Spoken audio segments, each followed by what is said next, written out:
It was only halfway through the filming that I realised what I'd bitten off. Suddenly realised the film hinged on me and whether I was good in it or not. What do you think of when you hear the phrase midlife crisis? For some, it may be expensive sport cars, or taking up a new hobby. Then you've got the likes of Paul McCartney, who by 1982 had the experience of being in not just one, but two world-famous bands that lasted for a decade each, and as he was approaching the ripe old age of 40, was wondering where he could possibly go next. Yes, Paul McCartney decided that he would make his very first, and mind you, only feature film in his lifetime. At least so far. He didn't know it would be his last, but once Give My Regards to Broad Street was released, it was clear he wouldn't be making another. And if you'd like to see another video from me, please consider hitting subscribe. Wait a minute, am I paying for it? No, it's absolutely free. It's just that the vast majority of people that watch these videos aren't subscribed. Oh my god. I know, so if you watched a few videos of mine and you haven't yet subbed, come on. Okay, you go and you tell me what to do. I don't know what's going on. I'm working towards my goal of getting 100,000 subscribers, and I'd really love to get there by the end of the year. We're gonna do it. Joe. Yeah.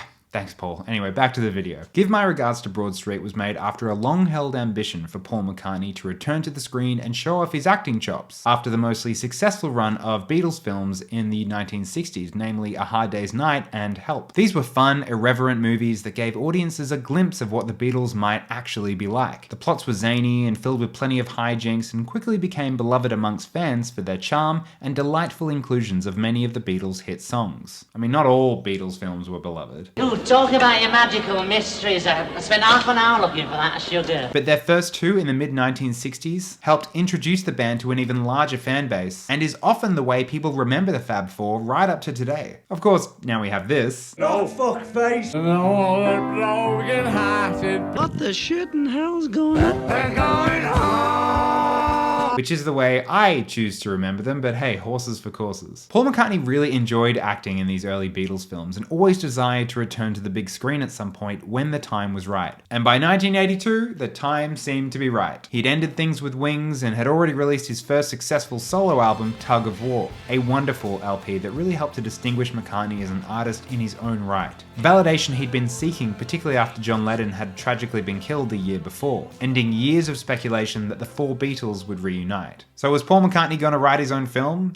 Well, not originally. He first shopped around for some screenplays from professional writers. And I was looking for scripts, looking through scripts as everyone does. I didn't really find anything that I wanted to do. And so instead decided to concoct his own story out of some ideas he'd had while waiting in traffic. He collated all his ideas for a loose story and sent them off to some producers. And they sent it back with another script attached saying, what do you think of this? Don't like yours much, but this one's great. An early sign that his wasn't quite up to scratch. A sign that maybe McCartney should have heeded, but he was insistent on making sure he got his story told. And what was that story? Well, it was about a day in the life of a famous musician named Paul McCartney. I mean, what's the old adage, write what you know? Only the problem was McCartney made the fatal flaw of not including a... what's it called? Oh yeah, a plot. People have called Give My Regards to Broad Street the first 90-minute music video, and I kind of get why. Now, you may be catching on that I don't think that this is a very good film, but any complaints that I have towards it and McCartney should only be taken in good fun. I love Paul McCartney more than nearly anyone else on this planet and believe that no one alive today has graced the world more with the gift of music. And I know many people have a soft spot for Give My Regards to Broad Street, perhaps because they saw it when they were younger or whatever, and I'm not here to diminish that. But nearly 40 years on from this film, I think it's worth digging into why it was so poorly received at the time. Unfortunately, this movie is such a pale shadow of the greatness of the Beatles that if you're a real Beatles fan, you'll hardly even want to go see it. It's really a dumb movie. It's just savage. McCartney performs multiple songs from his Beatles and solo days, and in between is something that resembles what Roger Ebert called a non-movie. Basically, the story is, some tapes from recording sessions have been entrusted by McCartney to an ex-con that he knows a little bit. Why? Doesn't matter. This ex-con named Harry has now disappeared along with the tapes, and unless the tapes turn up by midnight, control of the multi-million-dollar McCartney musical empire will pass into the hands of Rathbone Industries. We don't know if Rathbone Industries are necessarily a bad bunch, but their leader is this dude, I suppose the film's antagonist, but you'd be forgiven if that wasn't clear because he has maybe 40 seconds seconds worth of total screen time and doesn't say a single line in the entire film. That is the closest thing you could describe as the plot of the film. Watching the film, you might not even register that this is what it's about. They cover it towards the beginning with this incredibly dull boardroom meeting scene. The stakes just don't feel all that high, even when Paul's business manager Steve, played by Australian actor Brian Brown, mentions that the tapes are worth between £5 and £6 million. I love that Paul, when writing this, obviously wanted you to know that these tapes were valuable, because another executive even calls them, they're the be-all and end-all. And if they're lost, all is lost. What do you mean? They're demo tapes. This literally happened to Paul in Nigeria, and he went on to make his most commercially popular post-Beatles album to date. Anyway, I am getting ahead of myself. Let's rewind to the very beginning of the film to catch up on what we've missed. It opens with Paul making notes while sitting in traffic. This is the exact scenario he wrote the outline of the film, so you can kind of piece together where he got the idea. Suddenly, a new rendition, though recorded in the exact same fashion, of his 1966 song Good Day Sunshine fades up as Paul looks out the rainy window and imagines himself driving some sort of futuristic hot rod. Good morning. Which, with all its high-tech gadgets, kind of reminds me of that car that Homer invents in The Simpsons. You know, the one that everyone really hates. 5:30 p.m. interview. You will then take a shower. He gets a full schedule read out to him and even gets a phone call from Steve. Yes, Steve. Paul McCartney out here inventing Siri and Apple CarPlay in 1984. Anyway, the call from Steve is to tell him that Harry, the ex-con entrusted with the tapes, didn't show up with them and now they're missing. Oh, that. Not to worry, Harry's got them. Yeah, well, that's just it. He was due there 3 hours ago and he hasn't shown up yet. Paul says he'll be there right away, and in what is going to be one of the weirdest sequences in the entire film, zooms off towards London at breakneck speeds.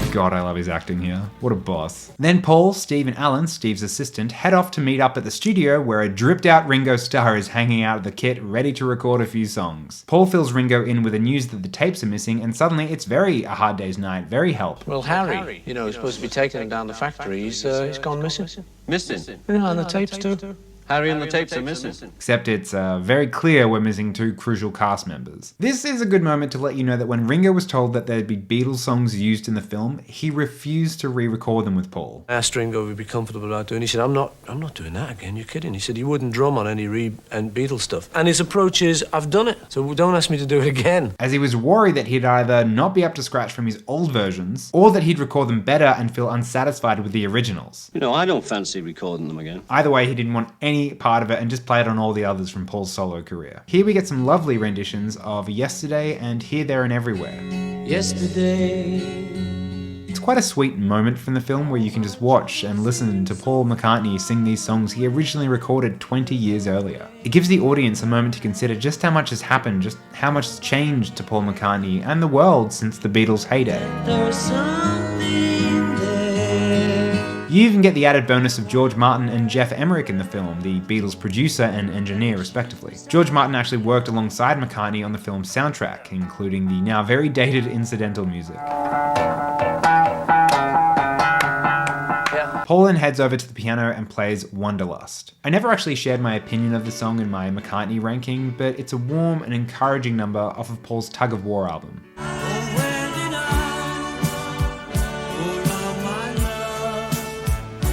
It's quintessentially McCartney, with vivid imagery of being at sea and the promise of freedom. I love the flamboyant hand acting here.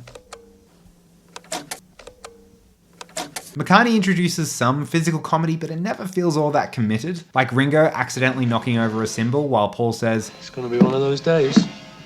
That's the kind of humour this film serves up. Stilted slapstick. Outside of that, you've got these jokes that may have worked if like John and Paul had said them in a 60s Beatle movie, but these two guys delivering them in the most straight, drawn-out way possible. You see, the thing is, there's going to be all kinds of complications that we haven't even thought about yet. Yeah? What? Well, I haven't thought about them yet. It just doesn't land. There's this flashback scene where Paul gets a drink with Harry, who is going on about how he's been so hard done by in life, and Paul decides to have him on as a member of his staff. Again, we still don't know how these two know each other or why Paul would hire him, but hey, the film moves on. On to more business chat featuring Paul and Steve, which brings me to my next complaint about this film. The script is so business jargon heavy. Steve is the person Paul has the most communication with in the whole film, and often you'll get these awkward scenes where McCartney's acting chops are just falling short of what's required, and the interaction will end with something like this. He was part of that group that arranged the bank loan last year.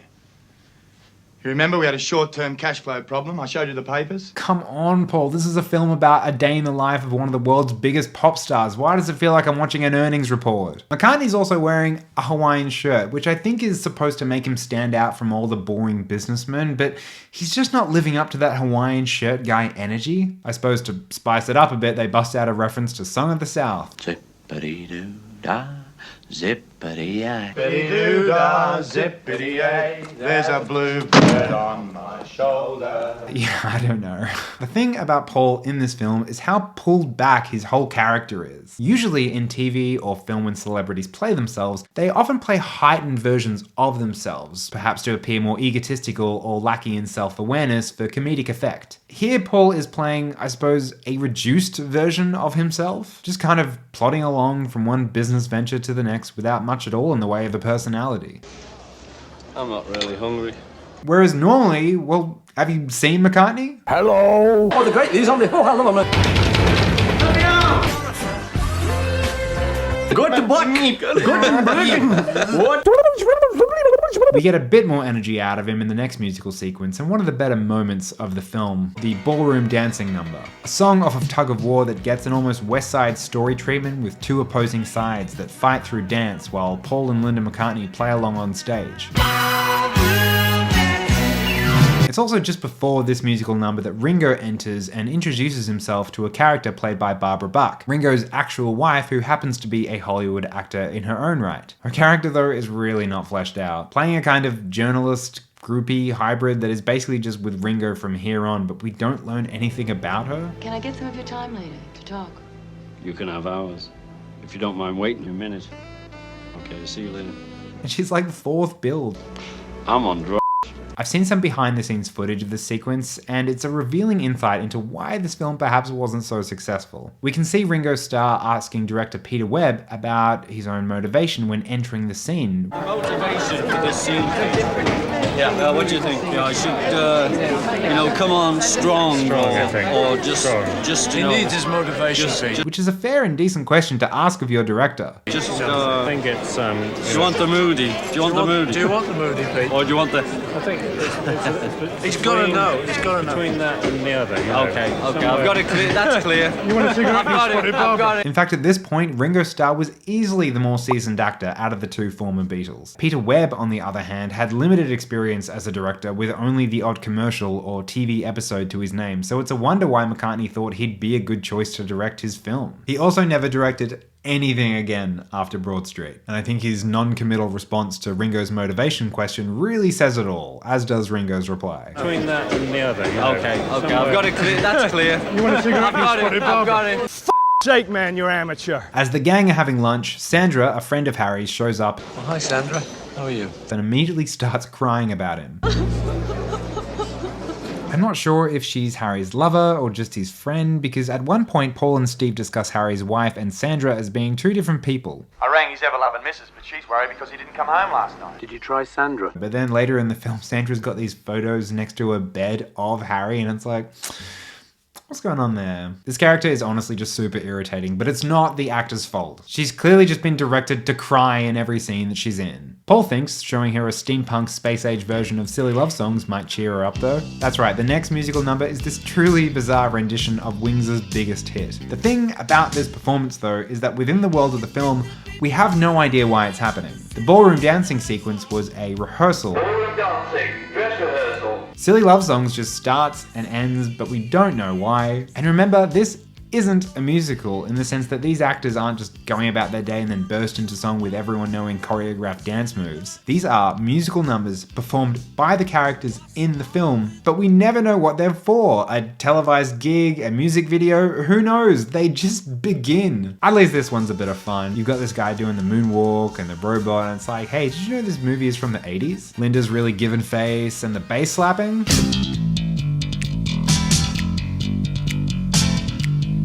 I'm here for it. The lightning from the shoes? Sure. I may not know why this is all happening, but I'm having a good time, at least for now. As Paul and Sandra get a lift out of there to where else but his next rehearsal/gig/amorphous musical venue. Here, Paul and the band bust into the first of 3 original songs from Give My Regards to Broad Street, Not Such a Bad Boy. We have to. Yeah. A real vote of confidence from his drummer.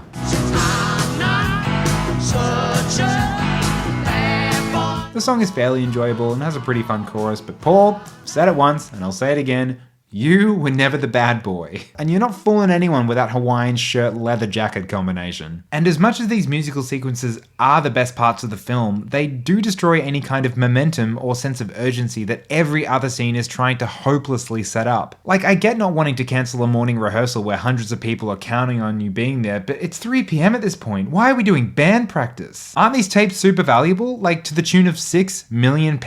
Were they not once referred to as the be-all and end-all? I mean, Jesus, Paul, your whole business is in the hands of this creepy fuck by midnight if you don't find those reels. I'm sure Linda and the guys will forgive you for skipping this one, man. This is followed by So Bad, the one and only Pipes of Peace number in the movie, and it's not bad. What is bad is the next track and second written for the film, the incredibly dull No Values. During this number, Paul's imagination gets away from him as he dreams up a scenario of Harry selling the tapes to bootlegger Big Bob. This actor was clearly not up to the task because all his lines have been replaced with some pretty dodgy ADR. Odari Krishna. Oh great, another scene where Paul and Steve are talking in the back of a car. That's the thing about this film, there's a lot of telling you what's happening, not a lot of showing. All the action is saved for the musical numbers and the rest is just this lethargic exposition. Still could be worse, I suppose. What are we doing?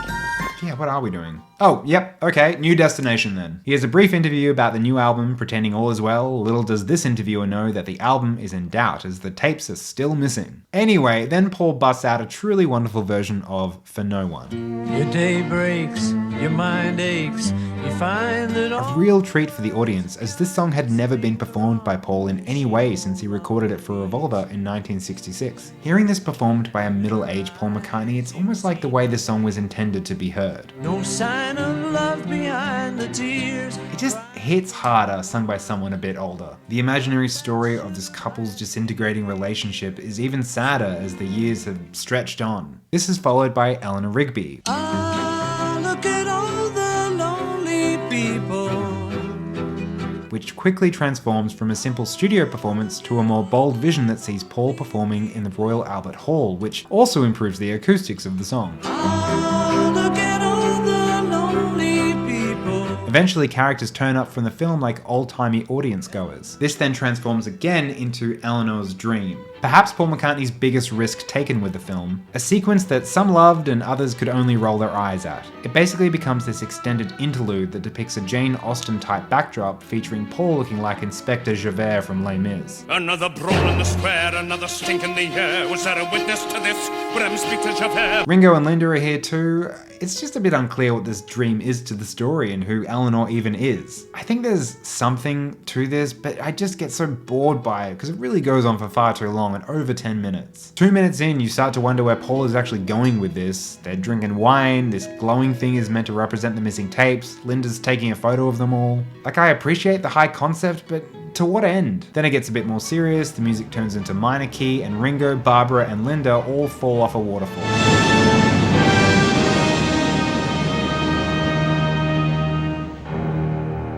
Paul sees them as ghosts,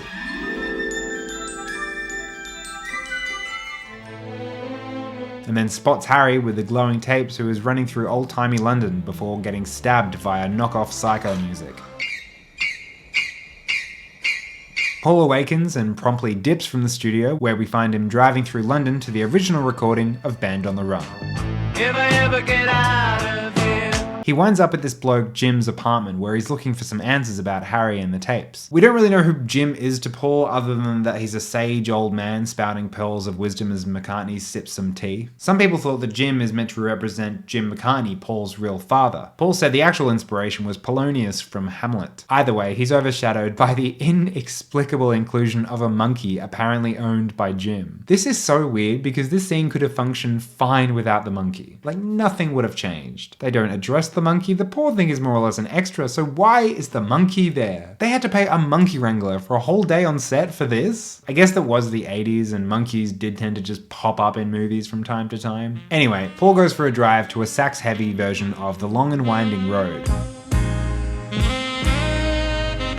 And we're at the climax of the film here, but I suppose now is as good a time as any for 3 minutes of nighttime establishing shots to pad out our big finish. I find this version of The Long and Winding Road an interesting inclusion, because there's also a choir and string section, which in the original recording of the Let It Be album was introduced by Phil Spector, and McCartney has gone on record to say that he never liked those additional production elements, so it's a wonder why he included them here. Paul has a light bulb moment in the form of a memory of the night Harry went missing. Here's what it is. It's Harry, standing at the top of the stairs, holding the tapes, and loudly announcing that he's I'm off to Broad Street.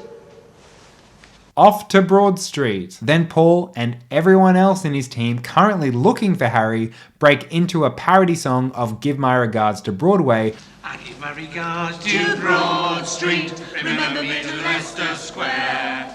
Give my regards to Broad Street, because you know that I'll be there. Wait. So you're telling me there was 6 people being present at the time Harry announced exactly where he was going to be. No one thought to check Broad Street? The place he said he was going to be? They've got bloody Interpol on the case when all they needed to do was check the last place he said he was going? So after this big realization, Paul heads over to Broad Street, soundtracked by the final original song of the film and probably the best, No More Lonely Nights. No more lonely nights. It features Pink Floyd's David Gilmour contributing a really terrific guitar solo. Whilst having a think on a bench, he has one more imaginary vision, this time of him as a busker singing a jaunty version of Yesterday. Oh, yesterday. Oh, my servant's tomorrow. Well, thank you, ma'am. Another fun little ditty, but completely inconsequential. I mean, he's already performed the song once in the film. Yesterday. He looks to his right, and there they are, the MacGuffin. Sorry, the tapes.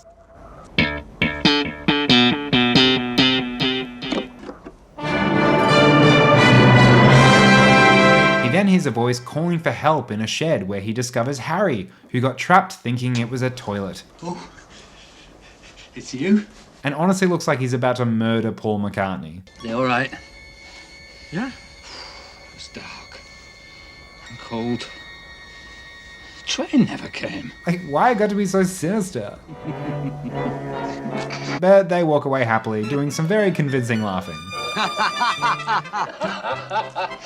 Paul calls Linda, who relays the message to Steve, and the takeover of the McCartney musical empire is averted. Hooray! Hang on a minute. Wait. What is that?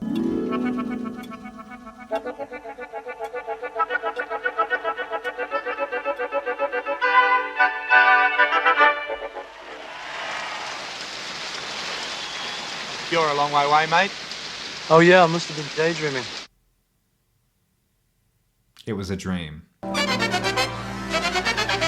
Paul, buddy, do you see why they sent back the script now?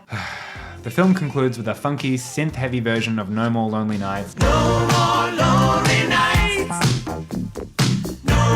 And that's it. That's Paul McCartney's big foray into film. Boy, oh boy, let's take a breather. Hey, I've got a Patreon. If you're enjoying this video and want to see more stuff, including bonus material, the link to support me is in the description. I'd really appreciate it. Upon its release, Give My Regards to Broad Street really never stood a chance, with many television programs highlighting the mountain of negative reviews. It's already been roughly handled by film critics in the States, and after its showing in Liverpool last night, it got another bad press in today's papers here. In some cases, before the general public had even got a chance to see the film. Today's Guardian says the film offers an object lesson in how not to integrate musical numbers into a narrative. The Sun says Paul's oldie is no Goldie. With a gossamer thin storyline, it is overblown video rubbish. Daily Star said, you can't revive a corpse. Generally, this must be the worst film you've ever started. $1 million. Times says, the worst movie of the year. Well, Paul McCartney joins us now live from his premiere party. Get out of that, Paul. Paul even got harangued by the BBC at the premiere. BBC? All right! Some people who have seen it in London have said that maybe the plot is a little slight. Yeah, well, you know, it wasn't kind of conceived as a deep drama. Gene Siskel of Siskel and Ebert fame also interviewed McCartney, but only after giving his very low opinion of the film. To me, a lot of it is mindless music video madness, and I told McCartney that, and he didn't like to hear it. Resulting in one of the most genuinely pissed off moments I have ever seen in Paul McCartney's public life. I think it comes off pretty warm in the... I think so, anyway. Even if you don't. You know, he's rubbished this film, and I'm sitting here doing this bloody interview for him. I mean, isn't that terrific? You know what I mean? I think it's pretty terrific. You know, I brought that glass of orange juice in here for, don't you, Gene? I have a feeling. That's why... I've decided not to do it. You're smiling and being so charming, I've decided against it. We nearly had some headlines there tomorrow, Gene. Jesus Christ. It's kind of hard to watch these one after the other, but you've got to admire McCartney, who, despite his film, his labour of love, getting an absolute rinsing by the critics, remained the utmost professional. It's one of those rare times in Paul McCartney's entire career that something well and truly failed for him. The last time he was copping this much criticism for his creative work would have been around the first few post-Beatle albums. But a lot of that was public perception of Paul as the punching bag for the Beatles' breakup, as his music from that time has since been given the credit it's been due. Not just from me either. But unlike music, where he would get the occasional mixed bag of reviews at worst, Give My Regards to Broad Street was an abject failure. It was not critically successful, nor did it do well at the box office. And part of why I'm making this video is because no one seems to remember this film at all. I'm probably not shining the greatest spotlight on it, but I'm not going to pretend it's a good film. Apart from the odd die-hard McCartney fan, Give My Regards to Broad Street has almost been lost to the sands of time. Like, I've never heard McCartney bring it up since. But he clearly cared a lot about this film. So much so that there was even a video game tie-in. Give My Regards to Broad Street, the video game, was released on Commodore 64 and the Sinclair ZX Spectrum. And I have no idea what the Sinclair ZX Spectrum is. The game is set after the events of the film, where Paul discovers there's a track missing from the tapes and needs to drive around London looking for his bandmates so he can recreate the song in time. It wasn't a cheap rush job either, with the game including a full large colour map of London showing famous landmarks, tube stations and other information to help you play the game, as well as a colour poster showing actual stills from the film. Like, Paul clearly wanted this film to be a moment. I love this review from the Daily Mail on the front cover. I wouldn't bet a penny against it being the game of 1985.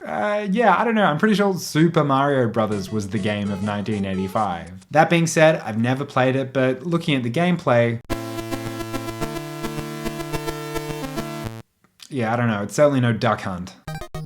Part of what made this movie such a labour of love was the other short film that played before screenings of Broad Street, Rupert and the Frog Song. You may recognise the titular song from the film, We All Stand Together. It's a sweet little film about Rupert the Bear going off on an adventure and discovering the once-in-a-200-year event of the Frog Song. The animation is actually quite terrific, and as for the song,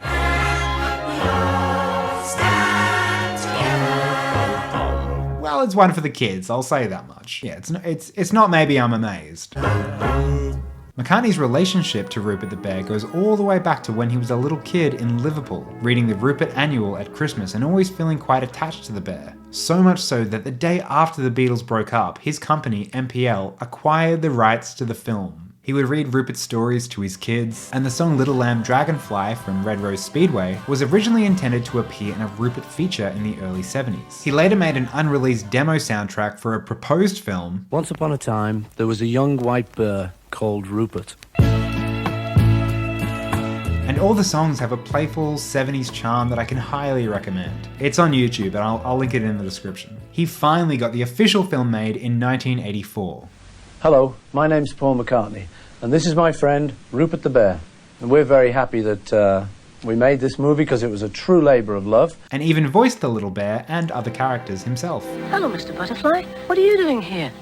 Come on, up you go. Rupert and the Frog Song got a 20th anniversary DVD release with extras. Plus, in 2020, for the 100th anniversary of the Rupert the Bear character, McCartney had the film painstakingly restored in 4K alongside a re-release of the picture disc single. Give My Regards to Broad Street, on the other hand, only received a measly DVD release in 2004 and nothing since. No soundtrack re-release, no Blu-ray version. So my question is, will it receive a 40th anniversary re-release in 2024? Or is this film something Paul really just wants to leave behind in the 80s? He's slowly been re-releasing his entire catalogue as part of the Paul McCartney archive collection, so hey, it's possible. But to be honest, I don't know if he'd want to. It hasn't become a cult classic in the years since, and I think it's because this film is really just a huge bore. And I don't know why McCartney would want to subject himself to another onslaught of criticism for it 40 years later. Compared to the Beatles films, Give My Regards to Broad Street needs help. So that's the tale of what happened when Paul McCartney made a film. In all regards, it was a total failure and turned him off the idea of ever wanting to make one again. But not all was lost, as his next album happened to be one of McCartney's boldest,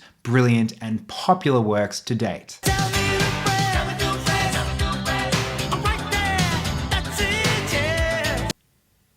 Shit.